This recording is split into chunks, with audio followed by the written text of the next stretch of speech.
Biden asks Congress for more than $21 billion to support Ukraine.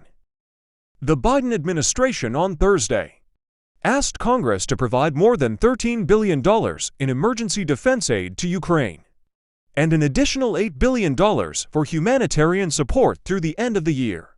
Another massive infusion of cash as the Russian invasion wears on, and Ukraine pushes a counteroffensive against the Kremlin's deeply entrenched forces. The request also includes $12 billion to replenish U.S. federal disaster funds at home after a deadly climate season of heat and storms, and funds to bolster enforcement at the border with Mexico, including money to curb the flow of deadly fentanyl. All told, it's a $40 billion package. While the last such request from the White House for Ukraine funding was easily approved in 2022, there's a different dynamic this time. A political divide on the issue has grown, with the Republican-led House facing enormous pressure to demonstrate support for the party's leader, Donald Trump, who has been very skeptical of the war, and American support for the effort has been slowly softening. White House Budget Director Shalanda Young, in a letter to House Speaker Kevin McCarthy, urged swift action to follow through on the U.S. commitment to the Ukrainian people's defense of their homeland and to democracy around the world, as well as other needs.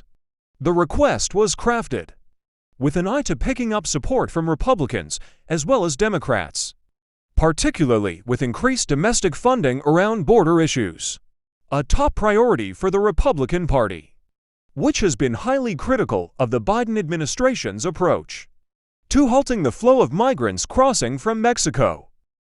Watch the full video. In order to sustain Ukraine as it continues to fight, I'm sending Congress a supplemental budget request.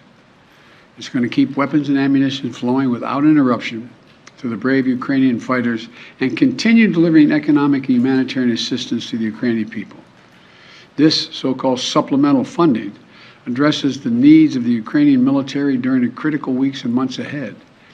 And it begins the transition to longer-term security assistance that's going to help Ukraine deter and continue to defend against Russian aggression. This assistance would provide even more artillery, armored vehicles, anti-armored systems, anti-air capabilities that have been used so effectively thus far in the battlefield by the Ukrainian warriors.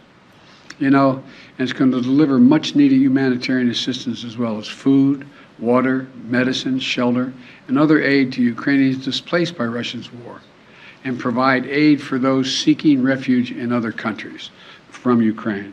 It's also going to help schools and hospitals open. It's going to allow pensions and social support to be paid to the Ukrainian people so they have something in their pocket. It's also going to provide critical resources to address food shortages around the globe. Ukraine was one of the world's largest agricultural producers. It typically grows 10% of all the wheat that's shipped around the world. Putin has asserted sanctions are blocking food from Ukraine and Russia getting on the market, the sanctions we've imposed on Russia. Simply not true. Putin's war, not sanctions, are impacting the harvest of food and disrupting the movement of that food by land and sea to nations around the globe that need it. This funding is going to help ease rising food prices at home as well and abroad caused by Russia's war in Ukraine. It's going to help support American farmers produce more crops like wheat and oilseed, which is good for rural America, good for the American consumer, and good for the world. And this supplemental request will use the Defense Production Act to expand domestic production and the reserve of critical materials like nickel and lithium that have been disrupted by Putin's war in Ukraine and that are necessary to make everything from defense systems to automobiles. And I hope Congress will move on this funding quickly. I believe they will. I want to thank Congress, Democrats and Republicans, for their support of the people of Ukraine.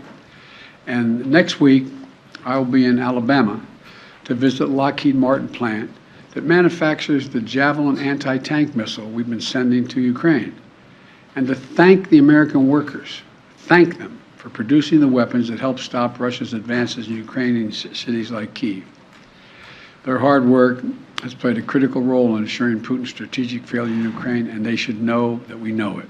Bottom line, all these actions we've been taking are about the truth, this truth. Investing in Ukraine's freedom and security is a small price to pay to punish Russian aggression, to lessen the risk for future conflicts. You know, throughout our history, we've learned that when dictators do not pay the price for their aggression, they cause more chaos and engage in more aggression. They keep moving. And the cost, the threats to America and the world keep rising. We can't let this happen.